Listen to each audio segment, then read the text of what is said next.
안녕하세요. 30대 후반의 여자입니다. 여러분이 만약 어린 시절을 기억해 본다면 어떤 과거가 생각나시나요? 부모 없는 아이였던 저의 어린 시절의 기억 대부분은 고아원을 배경으로 하고 있어요. 자로 잰 듯 정리해야 했던 침구, 시간만 되면 울리던 식사 시간 종, 잘 시간이 되면 여느 때와 다름없이 꺼지는 조명. 어린아이였던 저에게는 그 어떤 칭얼거림도 허락되지 않았습니다. 이불 정리는 절대 미룰 수도 없는 것이었고, 밥 먹기 싫다고 다른 반찬 달라고 투정을 부릴 수도 없었죠. 자기 싫다고 방에 불을 끄는 것을 미루는 건 저에게 어울리는 것이 아니었어요. 그렇게 조금의 투정조차 허락받지 못한 저는 일찍 어른이 되었습니다. 대학은 당연히 상상도 못했어요. 공부를 그렇게까지 잘했던 것도 아니었을 뿐더러 무언가 꿈꿀 만한 형편도 안 되었기 때문이었죠. 누군가가 저에게 꿈을 묻는다면 저는 해줄 대답이 없었습니다. 굳이 대답을 만들어 본다면 굶지 않고 살 수 있는 것 정도로 대답할 수 있었겠네요. 태어난 김에 사는 것의 표본이었던 저는 고등학교를 졸업하자마자 고아 원장님의 소개로 동네에서 가장 큰 부자라는 집에 식모로 들어갔습니다. 다른 선택지가 없었던 것은 아니었지만 부잣집이니 그만큼 대우가 좋을 것이라는 생각에 그 집을 선택했던 것이었어요. 그 집 대문을 열고 들어간 순간을 아직도 기억해요. 쭉 뻗은 소나무와 집 마당 한가운데에 자리 잡혀 있는 연못, 대리석 바닥까지. 대문 밖의 세상과 대문 안의 세상은 서로 다른 공간 같았습니다. 집안 내부는 더 엄청났어요. 거실 한가운데 놓여있는 커다란 그랜드 피아노와 미술관을 연상시키는 그림들까지 신세계를 경험했죠. 주변을 둘러보며 연신 감탄을 내뱉는 제 손을 잡고 있던 고아 원장님은 연신 고개를 꾸벅이며 부잣집 사모님에게 저를 잘 부탁한다는 이야기를 남겼어요. 아직 부족하고 가르칠 게 많은 아이인데 이렇게 걷어주신다니 정말 감사할 따름이네요. 원장님의 감사 표시에 부잣집 사모님은 뭘요? 어차피 일자리 찾아서 고아원 나가야 하는 아이라고 하셨잖아요. 어차피 일해야 할 거면 가까이에 두고 자주 보시는 게 좋죠. 또 다른 일자리가 생길 때까지는 제가 잘 돌볼게요. 라고 대답하셨습니다. 그리고는 제가 지낼 방을 소개해 주시고 제가 무슨 일을 할지도 설명해 주셨죠. 제 방이라고 소개한 그곳은 사실 별것 없는 방이었지만 제가 보기에는 동화 속 공주님 방과 같았어요. 깔끔하고 독립적인 공간, 제가 평생 누려본 적 없는 것이었죠. 일도 그렇게 힘들어 보이지 않았습니다. 아직 어리고 배울 게 많으니 현재 일하시는 분들 도와서 집안일 조금씩 배우는 쪽으로 일을 시키겠다고 하셨죠. 그런 모습을 본 저는 사모님이 굉장히 인자하고 마음씨 좋은 분이라고 생각했어요. 나이가 차서 독립해야 하는 저를 가엾게 여겨 제가 더 나은 직장에 갈 때까지 안정적으로 살 수 있도록 배려해 주시는 분이라고 생각한 거죠. 하지만 연신 고개를 숙이던 고아 원장님이 집을 나서자마자 사모님은 본색을 드러냈습니다. 짐 들고 따라와 라는 말을 차갑게 남긴 사모님은 저택의 반지하실로 향했습니다. 왜 이런 곳으로 부르는 거지? 라는 생각을 마치기도 전 사모님은 아주 허름해 보이는 방문 하나를 가리키며 말했습니다. 열어. 영문도 모른 채 문을 연 저는 놀라움을 감출 수 없었어요. 그 방에는 온갖 잡동사니가 들어있었고 한참 동안 사람 손을 타지 않아서인지 벌레나 쥐, 고양이들이 드나든 흔적이 가득했습니다. 대체 언제부터 이렇게 되어 있었는지는 모르겠는데 여기가 너가 지낼 방이니까 치워서 써. 물건은 다 가져다 버려도 되니까 알아서 하고. 아, 비싸 보이는 물건은 가지고 와. 알겠어? 이 말을 남긴 사모님은 그 방 앞에 한시도 있고 싶지 않다는 듯 치를 떨며 거실로 향했습니다. 저는 순간 멍해져서 사모님이 있던 자리를 두고 볼 수밖에 없었어요. 지금 당장이라도 고아 원장님께 연락을 드려야 하나? 라는 생각까지 했죠. 하지만 거실로 향하는 사모님이 고개를 돌려 저에게 한 말은 저의 생각과 의지를 꺾어버렸습니다. 원래 사회에 나오면 이렇게 밑바닥부터 시작하는 거야. 어떻게 쉬운 일부터 하려고 하니? 그리고 이런 것도 못 버티면 고아 원장도 실망할걸? 그리고 너 같은 애들이 한두 명이 아닐 텐데 어떻게 그 많은 애들을 다 신경 쓰니? 독립하면 끝이지. 틀린 말은 없었습니다. 고아원에서 독립한 채가 고아 원장님께 의지할 명분은 없었죠.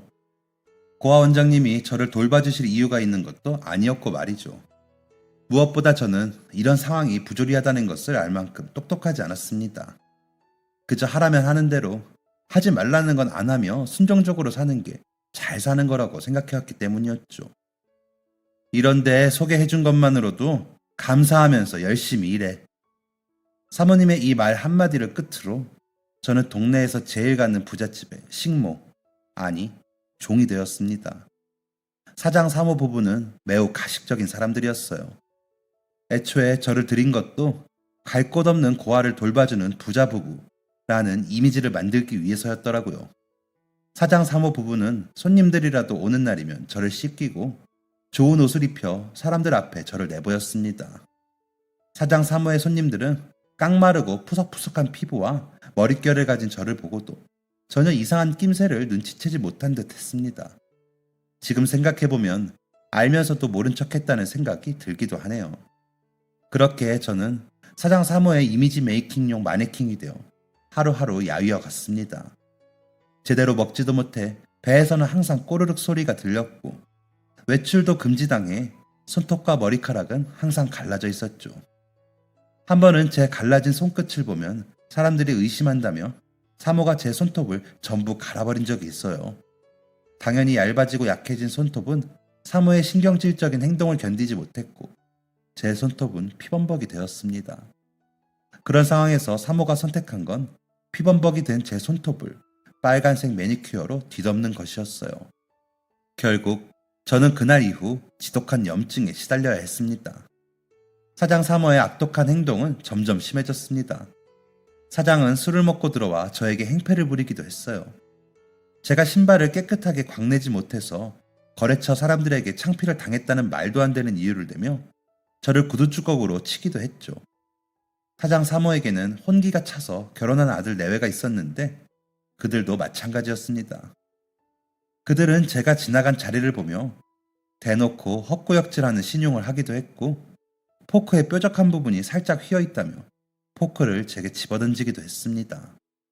제 오른쪽 팔뚝에 그어져 있는 작은 흉터는 그때 생긴 거예요. 제가 이렇게 고통스러운 시간을 보내는 동안 사장 사모 부부는 인망 있고 약자를 돌보는 사회적 지위가 있는 인물들로 변모해 갔습니다.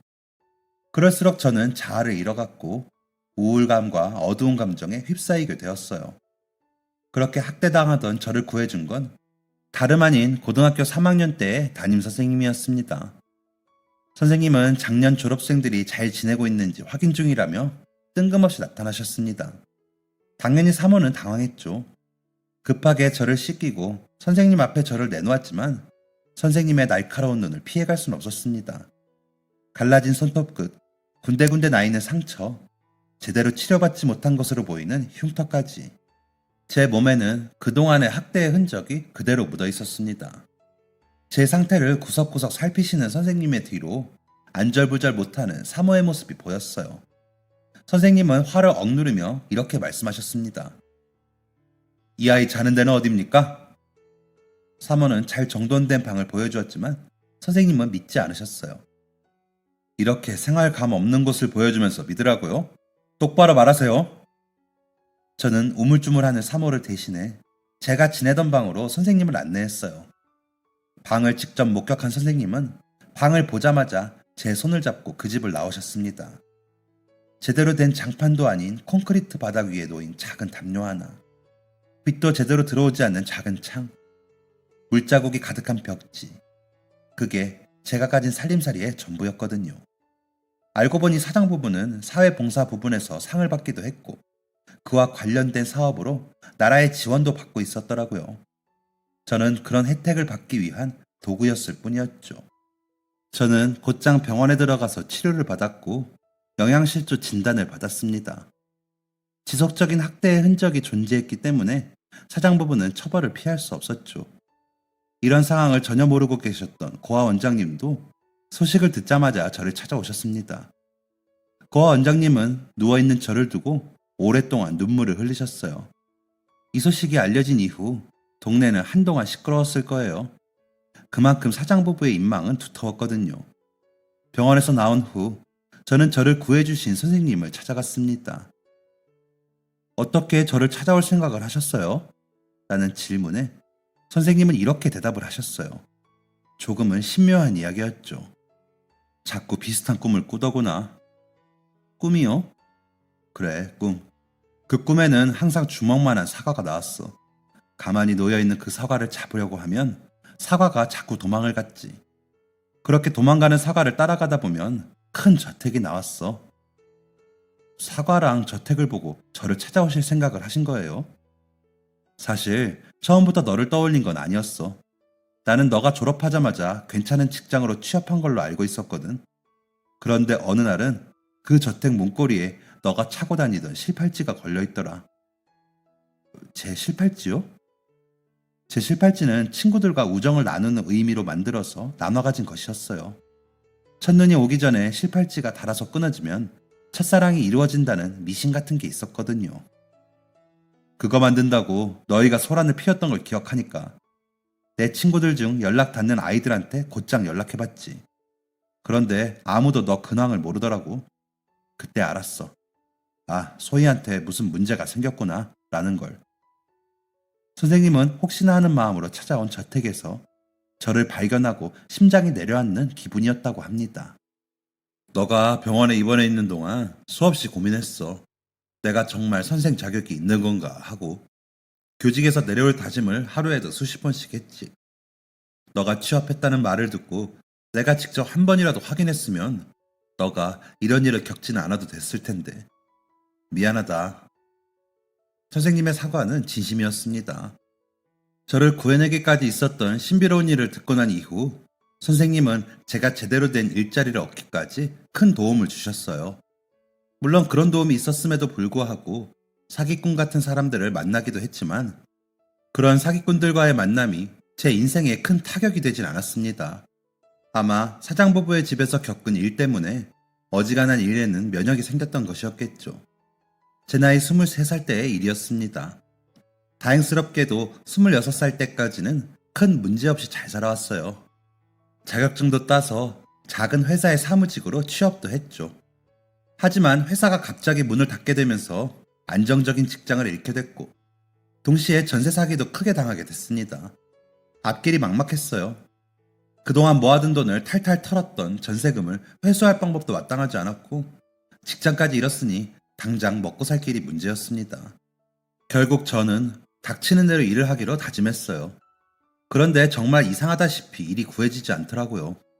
신문 돌리는 일도 우유 배달 일도 다 거부당했습니다. 그동안 해온 일이 있으니 사무직으로 이력서를 내보기도 했는데 연락 오는 곳은 없었어요. 가벼운 지갑을 품고 하염없이 골목을 걷던 제 눈에 들어온 것은 도배 장판 업체였습니다. 왜 하필 그 간판이 눈에 띄었는지는 모를 일이죠. 기운 없는 손으로 문을 열고 들어가니 사무실 한가운데에 있는 소파에서 잠을 주무시는 분이 보였습니다. 저기 서너 번을 불렀는데도 대답이 없자 저는 얌전히 건너편 소파에 앉아서 기다렸어요. 아니, 기다리려고 했습니다. 제가 눈을 떴을 때는 제 눈앞에 3명 정도의 어른들이 앉아 있었죠. 아니, 갑자기 남의 사무실에 들어와서는 잠을 자요? 나무라는 말투는 아니었습니다. 정말 궁금해서 물어보는 듯한 반응이었어요. 죄송합니다. 잠을 자려고 한 건 아니었는데. 제가 우물쭈물하며 눈치를 보자 가장 끝에 있던 여자분이 입을 여셨어요. 젊은 아가씨가 여기는 무슨 일로 들어왔어요? 진짜 자러 들어온 게 아니라면 이유를 말해봐요. 누가 봐도 사장님처럼 보이는 태도에 저는 눈치를 보며 말을 꺼냈습니다. 혹시 일할 사람 필요 없으신가 해서. 일? 사장님의 눈빛은 순식간에 바뀌었습니다. 저를 구석구석 훑어보는 게 느껴졌죠. 자세한 스캔 후에 떨어진 사장님의 대답은 한마디였습니다. 안 돼요.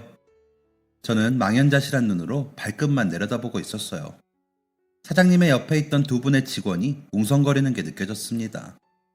무슨 말씀을 하시는지는 잘 들리지 않더라고요. 그저 제 머릿속에는 앞으로 어떻게 살아야 하지? 라는 생각뿐이었죠. 제 표정이 심상치 않음을 느꼈는지 사장님은 이내 다시 입을 여셨어요. 젊은 사람이, 그것도 창창한 아가씨가 왜 갑자기 도배 장판 일을 한다는 거예요? 이거 생각보다 힘들어. 웬만한 남자들도 못 버티고 나가 떨어지는 일이라고. 그리고 몸 쓰는 일도 제대로 안 해본 아가씨 같은데 버틸 수 있겠어요? 사장님의 말투에는 의심스러움과 걱정스러움이 동시에 묻어있는 듯 했습니다. 네, 할 수 있어요. 시켜만 주시면 뭐든 할게요. 저는 사장님에게 신뢰감을 주기 위해 모든 힘을 끌어다 대답했지만 사장님은 그런 저를 여전히 석연치 않아 했습니다. 아가씨, 시킨다고 무조건 할 수 있는 일도 아니에요, 이게. 기술이 필요한 거라고. 일하게 된다고 해도 잔심부름이나 집 나르는 게 다일 텐데 그래도 괜찮아요?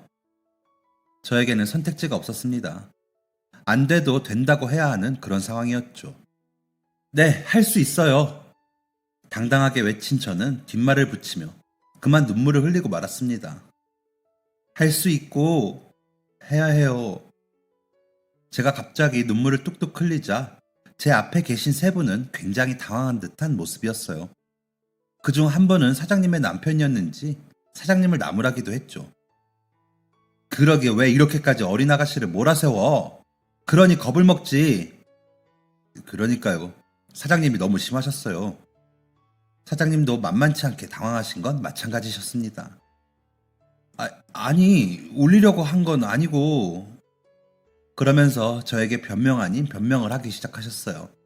그게 이 일이 쉬운 일인 줄 알고 무작정 덤볐다가 얼마 일하지도 못하고 나가 떨어지는 사람이 너무 많아서 그래. 일하면서 기술이 쌓이고 그러는 건데 일을 가르쳐 주기도 전에 그만둬 버리고는 하니까 혹시 그런 일이 생길까봐 미리 얘기하고 넘어가려고 한 건데 아이고 왜 울고 그래. 울지 마요. 응? 내가 미안해. 사장님은 곧장 제 옆으로 와서 휴지를 건네주셨습니다. 제가 눈물을 흘린 이유는 사장님 때문이 아니었기 때문에 저는 제가 우는 이유를 설명하기 위해 꽤 긴 시간을 써야만 했어요. 갑자기 잘 일하던 회사가 문을 닫게 된 일, 전세 사기를 당한 일, 고아원에서 자란 일, 독립 후 들어간 부잣집에서 학대를 당했던 일, 모두를 설명하게 됐거든요. 모든 이야기가 끝나고 난 후 눈물을 흘리고 있는 건 제가 아닌 제 맞은편 세 분이었습니다. 그래서 이렇게 말랐구나 라는 말을 남긴 사장님은 저를 데리고 고깃집으로 향하셨어요. 저는 그날 태어나서 가장 많은 양의 소고기를 먹어봤습니다. 그리고 당장 그 다음 날부터 사장님의 사무실로 출근하게 되었죠. 사장님과 사장님의 남편, 직원분들은 저를 안타깝게 여기셨고 잘 대해주셨지만 일할 때만큼은 얄짤 없으셨습니다. 작은 실수도 그냥 넘어가지 않으셨고 잘못된 부분은 꼭 짚고 넘어가셨죠. 덕분에 저희 업체에서 담당하는 도배 장판은 완벽했습니다. 사장님과 직원들 모두는 자신들의 직업에 자부심을 가지고 있는 분들이셨어요. 늘 활기찼고 항상 열심히 일하셨죠. 그분들과 일하면서 저에게도 자부심이라는 게 생겼습니다. 그렇다 보니 당연히 저도 최선을 다해 일하게 되었죠. 열심히 그리고 즐겁게 일하는 모습을 좋게 보셨는지 사장님은 저에게도 조금씩 기술도 가르쳐 주셨고 중요한 일들을 맡기기도 하셨어요. 사무직으로 일했던 경력을 살려서 다른 직원분들이 처리하기 어려워하시는 일들도 도맡아 하기도 했죠. 일을 배우고 정을 쌓는 과정에서 있었던 가장 큰 변화는 저와 사장님의 관계가 사장과 직원에서 시어머니와 며느리로 변한 것이었어요. 저와 남편을 이어준 오작교는 그 누구도 아닌 사장님이셨습니다. 이제는 제 시어머님이 되셨죠. 어느 날부터 어머님은 제 앞에서 제 남편, 그러니까 본인의 아들을 칭찬하기 시작하셨어요. 그리고 저한테 자꾸만 아들을 보여주고 싶어 하셨어요. 당시 남편은 작은 회사에 다니고 있었거든요. 그렇게 어머님은 아들을 데려오시고는 슬쩍 자리를 피하시기도 하셨습니다. 그런 어머님의 귀여운 공작을 저와 남편이 몰랐을 리가 없죠. 저와 남편은 어머님의 의도를 알면서도 모르는 척 하면서 서로에게 마음을 품게 되었습니다. 우리 엄마 몰래 한번 만나볼까요? 남편의 고백이었어요. 그렇게 6개월 정도 연애를 하며 결혼까지 결심한 저와 남편은 아주 갑작스럽게 시부모님께 결혼 선언을 했습니다. 그때 시부모님의 표정이 잊히지가 않네요. 너네가? 언제? 언제부터? 라고 말씀하시는 듯한 표정이었거든요. 결혼을 하겠다고 말씀드리면 모든 게 다 만사 형통일이라 생각했지만 한 가지 문제가 있었습니다. 바로 시어머니의 반대였죠. 내 아들은 절대 못 준다 같은 반대가 아니었어요. 시어머니가 반대하시는 이유는 바로 이런 이유였습니다. 너도 알다시피 지금 당장 결혼식을 올리기는 조금 힘들다. 내가 너희를 이어주려고 한 것도 천천히 만나보라는 거였지 이렇게 바로 결혼을 하라는 의도는 아니었어. 사실 어머님의 이런 말이 서운하진 않았어요. 어머님과 함께 일을 하는 만큼 현재 어머님 상황을 누구보다 잘 아는 게 바로 저였거든요. 당시 어머님의 사업장은 아주 작은 규모였습니다. 직원들 월급 챙겨주고 회사를 유지하는 것만으로도 벅찬 수준이었죠. 그 배경에는 아버님의 무리한 사업 확장이 있었어요. 어머님의 회사를 맡아서 운영하시기 전까지 아버님께서 회사를 운영하셨는데 그때 별별 사업에 손을 대며 무리하게 일을 벌이셨었거든요. 저와 남편이 결혼을 결심했을 때 어머님은 아버님이 벌려놓은 사업들을 하나 둘 정리하시고 계신 상황이었습니다. 당연히 빚도 있었고 허리띠를 졸라 메어야 하는 상황이었죠. 저는 이런 배경을 아는 만큼 덤덤했습니다. 괜찮아요. 남들 다 한다고 저도 해야 하는 거 아니고 서로 결혼에 뜻이 있는데 미룰 이유가 있나요? 결혼식은 해도 그만 안 해도 그만이고 나중에 하게 된다면 그때 해도 괜찮아요. 저는 담담하게 말했지만 어머님은 저와 생각이 조금 다르셨습니다. 그래도 아직 젊고 창창한 아가씨가 드레스 한번 못 입어보고 괜찮겠니? 이 말을 전하시는 어머님의 모습은 한없이 작아 보이셨어요. 어머님은 대장부에 가까운 분위기를 풍기는 분이셨기 때문에 그런 어머니의 모습은 더욱 제 마음을 아프게 했죠. 저는 정말 괜찮다며 어머님을 안심시켰고 그렇게 남편과 혼인신고만 한 채 살림을 차렸습니다. 그 과정에서 예쁜 아이도 얻게 됐고 어머님의 회사는 점점 안정기로 접어들었어요. 어머님의 회사는 점점 덩치를 키웠고 결국 남편까지 다니던 회사를 그만두고 어머님 회사로 들어와 일을 시작하게 되었습니다. 저와 남편 모두 일을 하니 당연히 경제적으로 여유가 생겼죠. 시부모님도 살뜰히 챙겨주셔서 부족함 없이 지내게 되었습니다. 집안이 안정되고 경제적으로 여유로워지니 잊고 지냈던 과거 인연들이 생각나더라고요. 정말 운 좋게도 고등학생 때 친했던 친구들에게 먼저 연락이 왔습니다. 이후에는 전에 다니던 회사 식구들과 사장님도 만나게 되었죠. 다들 각자의 자리에서 정말 열심히 살고 있었더라고요. 그렇게 저는 잊혔던 과거들을 하나씩 찾아내며 제 인생을 한층 더 풍요롭게 가꿔 나가고 있었습니다. 이렇게 행복한 날들만 계속되었다면 얼마나 좋을까요? 행복하기만 했던 제 삶에도 위기가 찾아왔습니다. 바로 시어머니의 암 판정이었어요. 그날 저는 여느 때와 다름없이 시부모님을 모시고 건강검진 센터로 향했습니다.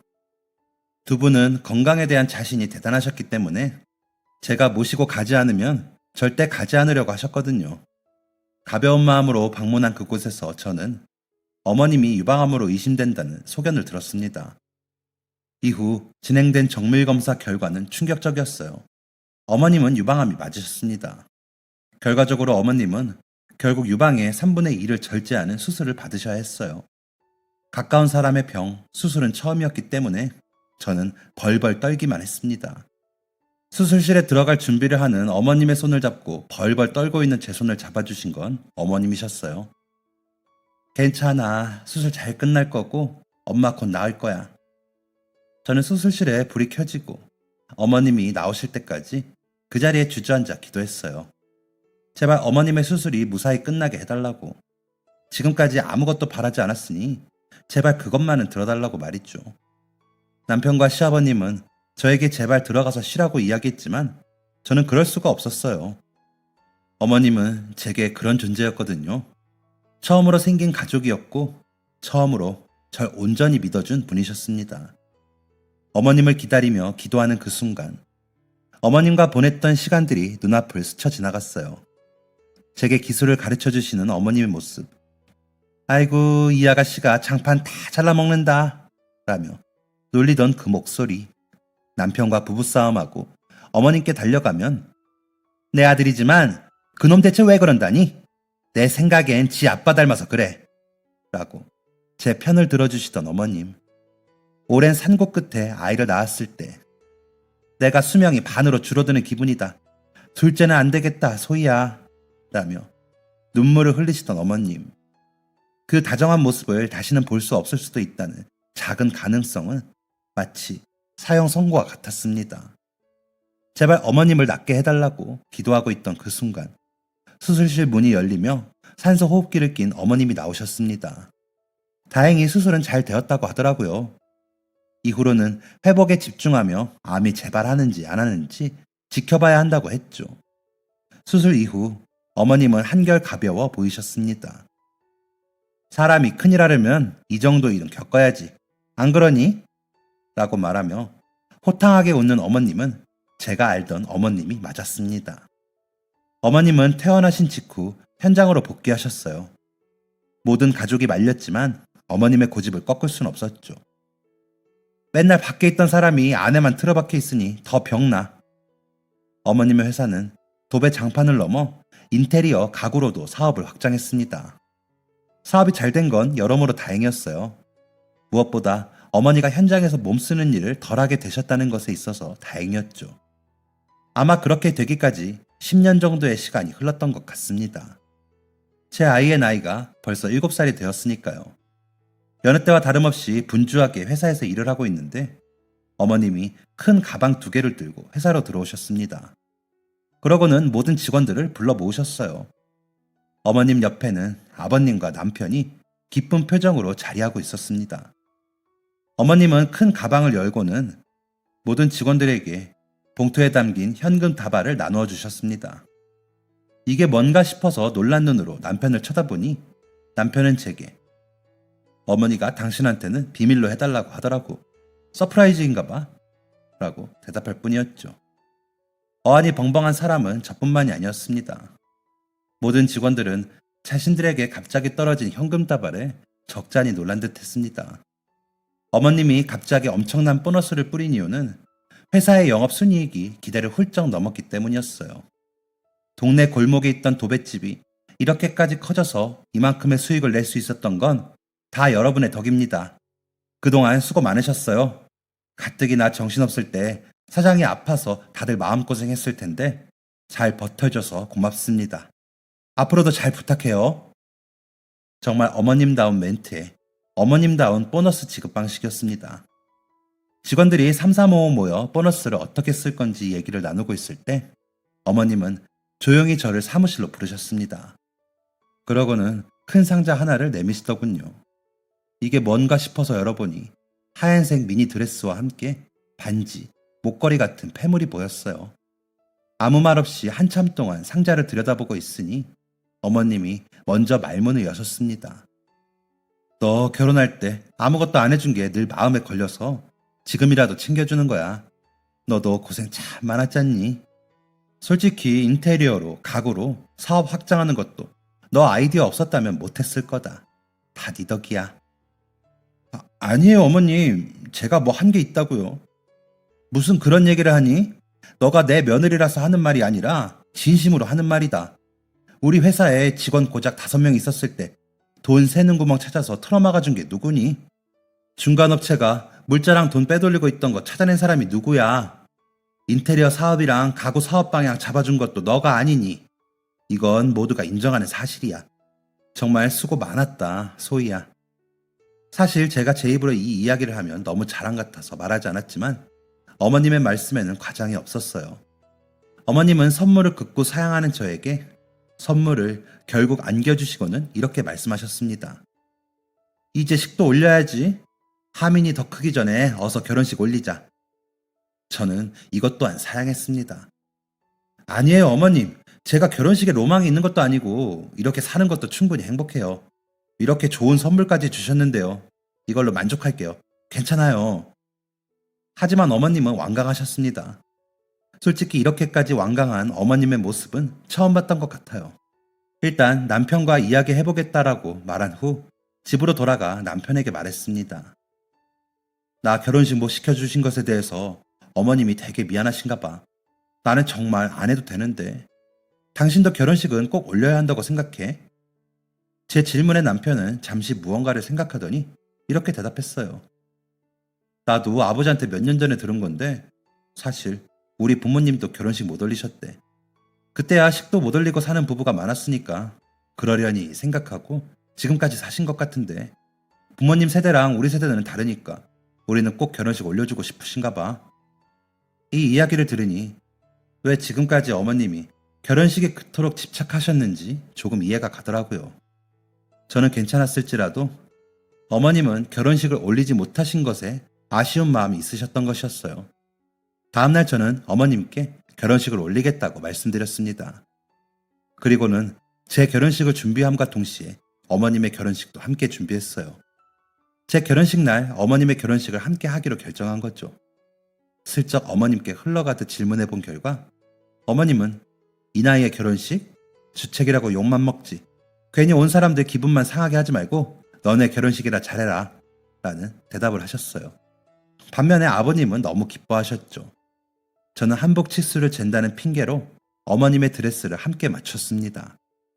어머님은 결혼식 준비를 전적으로 저에게 맡기셨기 때문에 어머님과 저의 합동 결혼식 준비는 순조로웠어요. 그렇게 결혼식 당일날 저는 어머님께 마찬가지로 커다란 상자를 드렸습니다. 그 상자 안에는 당연히 어머님의 드레스가 들어있었죠. 이게 뭐니? 어머님, 저랑 같이 신부 입장해주세요. 저도 신부로, 어머님도 신부로. 처음 이 이야기를 들은 어머니는 극구 거부하셨습니다. 내 나이에 무슨, 아유, 주책이다, 주책. 다 늙어서 이게 무슨 일이라니. 하지만 이번만큼은 저도 물러설 생각이 없었습니다.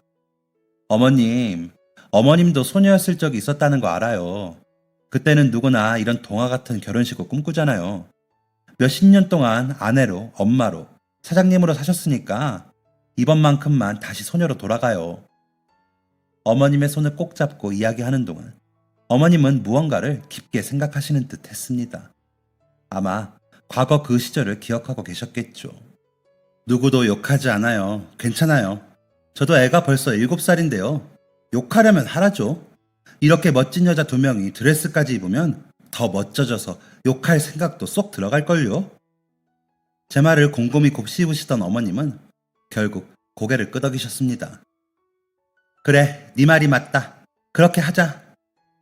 그날 저는 다음 날이 결혼식이라는 것도 있고 어머님과 함께 엉엉 울었습니다. 덕분에 다음 날 남편에게 온갖 잔소리를 들으며 눈에 있는 붓기를 빼야 했죠. 대망의 결혼식 당일 저에게는 딱 한 가지 걱정거리가 있었습니다. 사람이 안 와서 식장이 횡하면 어떡하지? 라는 걱정이었죠. 사실 저는 회사 사람들, 고등학교 친구 몇 명만 부를 수 있을 정도의 작은 규모의 식장을 빌리려고 했었어요. 하지만 내내 선을 지키시던 어머님의 개입으로 식장은 3배 이상 커져버렸죠. 물론 시부모님의 지인으로 채운다면 어느 정도는 차겠지만 저는 그 정도의 인맥이 없었거든요. 저는 식장에 들어가기 전까지 남편에게 불안한 마음을 표했습니다. 너무 식장이 횡하면 괜히 어머님 아버님 욕보시는 거 아니야? 정말 괜찮겠어? 신부 대기실에도 몇 명 안 왔고 정말 내 지인은 그게 다란 말이야. 남편은 제 마음을 아는지 모르는지 앵무새처럼 괜찮다만 이야기할 뿐이었죠. 신부 입장은 저와 어머님 동시 입장이었기 때문에 저는 굳게 닫힌 문 앞에서 어머님과 함께 서 있었습니다. 어머님의 손을 꽉 잡은 저는 불안한 마음을 감추지 못했어요. 어머님, 정말 하객이 얼마 안 왔으면 어떡하죠? 거래처 사장님들도 오셨던데 정말 괜찮으시겠어요? 제 질문에 어머님은 그저 미소 지으시며 남편처럼 말씀하실 뿐이었어요. 불안하니? 괜찮아, 걱정하지 마. 제 손을 토닥이시는 어머님의 손길을 느끼며 심호흡을 할 때 시부님들 입장하시겠습니다. 라는 스태프의 음성이 들렸습니다. 그렇게 굳게 닫힌 문이 열리고 식장에 발을 올린 그 순간 저는 놀라움을 감출 수가 없었어요. 제가 생각했던 규모보다 3배 이상 커진 식장에는 수많은 사람들이 자리하고 있었습니다. 입을 떡 벌린 채로 식장을 둘러보니 과거에 저와 인연이 닿았었던 모든 분들이 있었습니다. 잠깐 식장을 둘러보았는데 식장에는 고등학교 때 친구, 중학교 때 친구, 일하면서 만났던 동료, 과거에 저를 고용해 주셨던 사장님이 계셨어요. 저는 어머님과 손을 잡고 남편으로 향하는 동안 계속해서 주변을 살폈습니다. 그렇게 두리번거리는 신부는 지금까지 한 번도 없었을 거예요. 나중에 뒤를 돌아보니 저를 오랜 시간 돌봐주셨던 고아 원장님까지 자리에 계시더라고요. 그리고 저를 학대당하던 저택에서 구출해 주신 고등학교 3학년 담임 선생님도 계셨습니다. 가족처럼, 부모님처럼 멀리서 저를 지켜봐 주시는 그분들을 보니 감회가 새롭더군요. 게다가 몇몇 분들은 저를 보며 눈물을 훔치고 계셨습니다. 저도 그 모습을 보고는 눈물을 감출 수가 없었어요. 그렇게 흐르는 눈물을 밀어넣는데 제가 계획하지 않은 순서가 있다는 사회자의 음성이 들려왔습니다. 아마 이 계획은 신부님도 모르셨을 것 같은데 또 다른 신부님이시죠? 어머님의 축사 순서가 있겠습니다. 깜짝 놀라 어머님 쪽을 쳐다보니 어머님은 이미 축사 준비 중이셨어요. 어머님은 덤덤히 준비하신 축사를 읽어 나가셨습니다. 소희야, 너가 우리를 처음 찾아왔을 때를 기억한단다. 처음 만나는 너는 세상 근심은 다 짊어지고 있는 것처럼 보였어. 또래에 비해 앳된 얼굴을 가지고 있던 너에게 큰 아픔이 있었다는 사실을 알았을 때는 세상이 미워 보이기도 했단다. 하지만 지금은 너를 보내준 세상에 감사해. 근심 가득했던 너의 얼굴에는 기쁨이 깃들어 있고 너의 기쁨으로 인해 우리 가족들에게는 행복이 깃들었으니 말이야. 우리와 가족이 되어주어서 고맙고 감사한다, 소희야.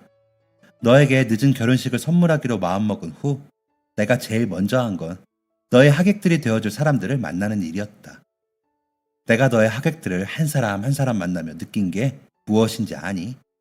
너가 매 순간 열심히 살아왔다는 사실이었어. 단 한 명도 너에 대해 나쁜 평을 내놓지 않았단다.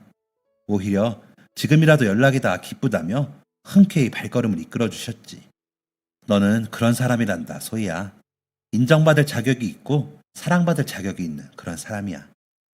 살다 보면 힘든 일도 있을 텐데 그때마다 그 사실을 꼭 기억하렴. 그리고 내가 네 시아버지가 너의 엄마 아빠가 되었다는 사실을 늘 기억해 주렴. 이 엄마가 너의 비빌 언덕이 되어줄게.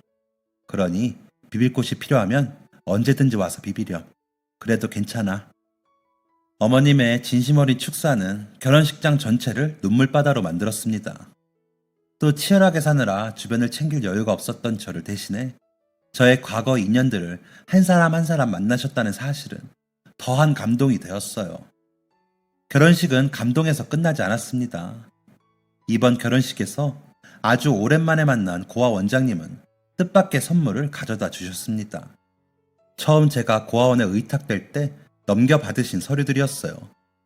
그 서류들을 통해 저는 제가 버림받은 게 아니라는 사실을 명확하게 알게 되었습니다. 너가 우리 고아원으로 오기 전에 잠시 몸을 의탁했던 곳이 있는데 거기서 제대로 넘겨받지 못한 서류들이야. 이게 결혼 선물이 되었으면 좋겠구나. 원장님이 주신 서류에는 저를 낳아주신 부모님이 사고로 돌아가셨다는 사실이 적혀 있었습니다. 그리고 두 분은 소규모의 사과 농장을 운영하셨다고 해요. 농장 부지는 두 분이 갑작스럽게 돌아가시면서 채무자들에 의해 처분되었다고 하죠. 제가 놀란 부분은 저를 낳아주신 부모님이 사과 농장을 운영하셨다는 부분이었습니다. 고등학교 3학년 담임선생님이 꾸셨다는 꿈을 기억하시나요? 제 마음 한켠에는 늘 버림받은 아이라는 생각이 자리 잡고 있었는데 이제 더 이상 그런 생각은 하지 않게 되었습니다. 저는 버림받은 아이가 아니라 지켜진 아이였어요. 저희 부모님은 돌아가신 이후에도 저를 지켜주고 계셨던 것이죠. 결혼식을 마친 지 몇 개월이 지난 지금 저는 여느 때와 다름없이 행복한 시간을 보내고 있습니다. 사업도 안정되어 있고 다정하신 시부모님과 남편, 사랑스러운 아이와 함께이니까요. 사연을 쓰면서 저를 학대했던 사장부부의 근황을 알아보게 되었어요. 사장부부는 우선 법적으로 처벌을 받았고 처벌 이후 사장은 간암으로 세상을 떠났다고 합니다. 사모는 물건을 떼다가 시장에서 내다 파는 일을 했다고 하는데 주변 상인들이랑 하도 마찰을 빚어서 그 동네를 떠났다고 해요. 이후 근황은 알려진 바가 없다고 하네요. 사기를 치다가 잡혀갔다는 둥, 어느 부잣집에 첩으로 들어갔다 쫓겨났다는 둥, 말은 많은데 아쉽게도 확실한 근황은 없었어요. 사장 부부의 아들은 학대 사실을 부인하며 뻔뻔하게 그 동네를 지키고 있었지만 그 아들은 음주운전을 하다 혼자 가드레일을 박아서 불구가 됐고 며느리는 알코올 중독으로 제정신이 아니라고 하네요. 직접 본 건 아니라 과장된 부분이 있을 수 있긴 하지만 한 가지 확실한 건 사람은 뿌린 만큼 거둔다는 것 같네요. 제 사연은 여기까지입니다. 긴 이야기를 읽어주셔서 감사드려요. 지금까지 제 사연을 들어주신 모든 분들의 가정에 행복만 가득하기를 바라겠습니다. 감사합니다. 행복하세요. 지금까지 사연 들어주셔서 감사합니다. 사연이 재밌으셨다면 구독과 좋아요를 눌러주세요. 감사합니다. 안녕히 계세요.